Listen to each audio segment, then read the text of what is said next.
Hi, I'm Emily Richards. Are you looking for a dinner idea tonight? Let me show you how to make these delicious Canadian pork meatballs with mushroom gravy. It is going to be a new family favorite. We're going to start off with the meatballs, and I always love a nice juicy meatball. And there's easy ingredients to use to get that moist meatball, and that's exactly what we're going to start with. It's just a simple slice of sandwich bread. So I'm going to add a little bit of milk to it so that it adds some moisture. And this moisture will actually help carry over into the meatball so we have a really nice textured meatball. And I'm just going to let it sit here for a few minutes to start absorbing the milk. And then we're actually going to get our hands in there and start breaking it up. Now, let's talk a little bit about that pork that we're using. Some wonderful Canadian ground pork. The ground pork is lean and it adds a beautiful texture for meatballs. I use it in all my meatballs. I combine it with beef or turkey and chicken to create a delicious texture. And this is 1 pound of ground pork. And what we're going to do is make these meatballs so that we can easily feed our family of 4 or even up to 6. Now, the other great ingredient that is always local is our mushrooms that we're using for our mushroom gravy. Today I'm using cremini mushrooms, which are the brown button mushrooms. But if you happen to have white button mushrooms, those will easily work just as well. And if you want to change it up a little bit, why not look for some wild mushrooms, because those will add some wonderful texture and a slightly different flavor as well. All right, so I'm going to tip my bowl towards you and you can easily see how quickly that milk is absorbed. Now, if you don't want to use milk, you could use a little bit of broth or even water just to add some moisture. So what I'm going to do is just break this up, and the crust is in there too. So I'm breaking that up into smaller pieces. And what's going to go into this bowl is all of our meatball ingredients. And I'm going to start off with that 1 pound of lean ground pork. I'm also going to add a little bit of minced onion. Now, if you're not an onion fan, you could use something a bit more mild, like a green onion, or just leave it out. But I really love the flavor that the onion provides in the meatball. And I've minced it up nice and small so that it will carry into the meatball really, really nicely. Now, if you don't want to mince it, you could always grate the onion, and that will provide the same texture, nice and smooth in that meatball. A little bit of chopped parsley is going in too. And if you have other fresh herbs, this is a great place to use it. So some thyme would be lovely. Even a little bit of basil would be quite delicious. A little bit of salt is going in because we do want these meatballs to taste delicious. And to help keep everything together while still adding moisture, I'm also going to add 1 large egg. That's going to go in as well. And this meatball is a little bit of a spin on a Swedish style meatball. So the seasonings that we're using may not be ones that you use often, but they do add a wonderful flavor to this dish. I'm going to add a little bit of black pepper and allspice, just about a pinch of each. And then I'm also going to add some paprika and ground nutmeg. And I like to freshly grind my nutmeg so it has a really nice light flavor. So if you have pre-ground nutmeg, maybe just use a touch less. That's going in as well. It's about a 1/4 teaspoon of each. And now this is where the fun begins. So if you have helpers in the kitchen, this is a great place for them to come in and start mixing everything together. So I'm just kind of using my fingers to bring all the pork and all the ingredients together so that it's nice and light and evenly distributed. And it's already smelling wonderful. So just like that, our mixtures come together. I'm going to give my hands a wash, and then we're going to start rolling. All right, so we're going to need a couple things to start rolling our meatballs. And one of the gadgets I like to use is a small ice cream scoop. I find that it helps give me even-sized meatballs and moves the process along a little bit easier. So what I'm going to do is just scoop some out right onto a plate, or if you have a small baking dish, that will work as well. And I'm not rolling them quite yet. I'm just scooping them all out. So they've already started kind of that wonderful meatball shape. And if you wanted to kind of get ahead of the game, you could actually make these meatballs, shape them, and pop them into the freezer raw so that you have them ready to go next time you want to make the dish. Now, the reason why I suggest freezing them is because I'm using fresh ground pork. If this had already been frozen, what I would do is cook the meatballs first and then pop them back into the freezer. It's just a great food safety tip. All right, so you can get anywhere, depending on the size of your meatballs, you might get about 20 meatballs, you might get a little less if you're making them larger. But if you want them smaller, by all means, use about a heaping teaspoon for your meatball size. I'm using about a heaping tablespoon for mine, okay?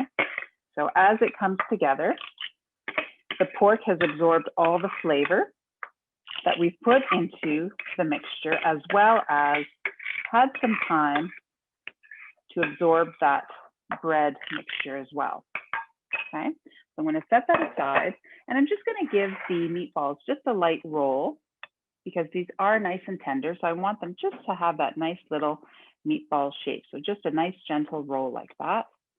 And if you find that the pork is sticking a little bit to your hands, just rub a little bit of canola oil on as you're rolling, and you should have no problem at all. I'm gonna keep rolling these so that we can get ready to make the mushroom sauce. All right, my meatballs are all ready to brown, and that's the first step in our cooking of these meatballs. So I'm going to heat up my pan over about medium-high heat, and I'm going to add a little bit of butter.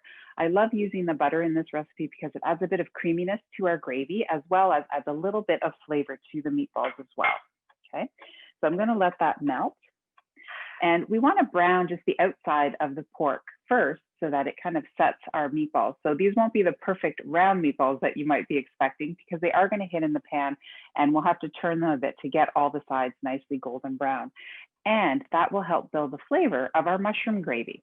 So I'm going to put my meatballs on this side so that I can finish slicing up my mushrooms. So as I mentioned earlier, I'm using some cremini mushrooms, and I just need to finish slicing them.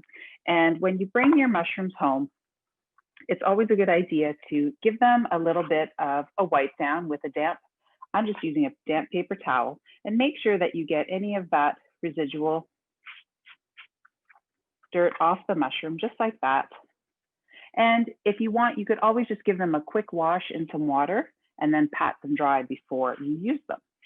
All right, so we're gonna just slice these. And what I like to do is just take a slice off one end and then flip it over so that it's lying flat. And then I'm just going to start slicing up the mushrooms like that. Now, I'm not cutting them too thin, I'm not cutting them too thick. So whatever you do will be totally okay. And it will just make sure that our mushrooms are sliced equally in size so that they cook more evenly. Okay, I'm gonna slice up this last mushroom here, and I can hear my butter bubbling. So that means it's ready for my meatballs. So I'm just gonna swirl my butter so that it coats all the bottom of the pan here. And I'm gonna start putting in my meatballs. Leave a little bit of space in between. I'm using a nice large nonstick skillet that will help in cooking these meatballs. And by leaving a little bit of space, I'll be sure to get that nice kind of equal browning on my meatballs. There we go. Gonna get some in the center here.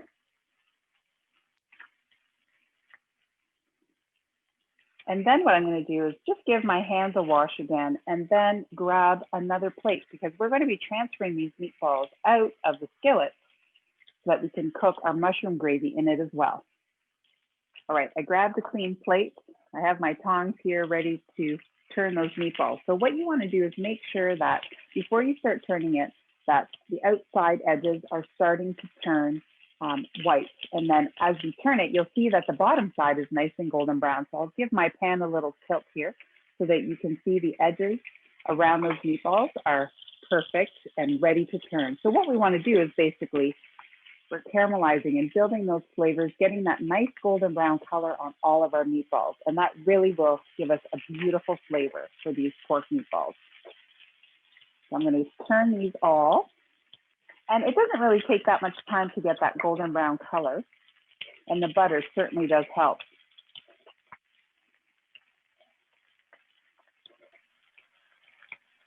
There we go. Our last meatball turn. And we're just gonna let it cook for another couple minutes to brown that other side perfectly. They've browned up nicely. So I just have my plate here that I'm gonna remove them. And when you take a look at your skillet, you'll see all those delicious brown bits on the bottom of the pan. And that is why we're making this gravy right in the same skillet. So consider this a very easy one skillet meal. All right. So we don't need to add any more butter. There's still a little bit of residual butter in the pan, which is perfect for us to add our mushrooms in. So those sliced cremini mushrooms are going to go in. And then I'm also going to season my mushrooms with just a little bit more salt here. Okay. It's nice when you're cooking to have the balance of seasoning. So we seasoned our meatballs, but don't forget we're serving this mushroom gravy with it. So we definitely want to make sure that's seasoned well. So mushrooms have quite a bit of water in them. And in order to get that flavor, we want to make sure that we cook that water out. So we're looking to get a nice golden brown color from these mushrooms and let that liquid or that water evaporate out of them. So usually that takes anywhere from 5 to 10 minutes. So this is a good time to be at the ready stirring and keeping an eye on those mushrooms. All right, we have some beautiful golden brown mushrooms. They've absorbed the butter, so they're going to taste great. Now we're going to move on to making that gravy. We have 2 tablespoons of all-purpose flour that I'm going to sprinkle all over. And what we want is the mushrooms to absorb that flour. So we're essentially cooking it a little bit so that it doesn't have that raw flavor to it. So just kind of stir it around. And once the mushrooms are well coated with the flour, that's when we're going to add our broth. Now I'm going to be using a beef broth, but if you have chicken or vegetable broth, that will work well here too. I like the depth of flavor when I'm using pork to have that beef broth. It just goes really, really nice together. All right, so I'm going to switch over to a whisk so that I can whisk in my broth.